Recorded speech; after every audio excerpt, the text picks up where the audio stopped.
இன்றைக்கும் கூட நாம் இயேசுவின் ஊழியம் பார்ப்போம் வசனத்தை. பின்பு இயேசு சகல பட்டணங்களையும் கிராமங்களையும் சுற்றி நடந்து ஜெப ஆலயங்களில் உபதேசித்து ராஜ்யத்தின் சுவிசேஷத்தை பிரசங்கித்து ஜனங்களுக்கு உண்டாயிருந்த சகல வியாதிகளையும் சகல நோய்களையும் நீக்கி அவர்களை சொஸ்தமாக்கினார். குருடர் பார்வை அடைகிறார்கள், சப்பானிகள் நடக்கிறார்கள், குஷ்டரோகிகள் சுத்தமாகிறார்கள், செவிடர்கள் கேட்கிறார்கள், மரித்தோர் எழுந்திருக்கிறார்கள், தரித்திரருக்கு சுவிசேஷம் பிரசங்கிக்கப்படுகிறது. மத்தேயு 11:5. இயேசுவை தேவன் பரிசுத்த ஆவியினாலும் வல்லமையினாலும் அபிஷேகம் பண்ணினார்.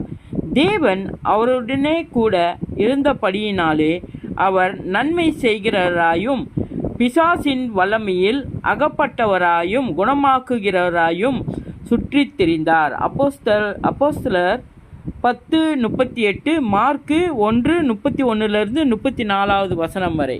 இயேசுவின் நாமத்தில்.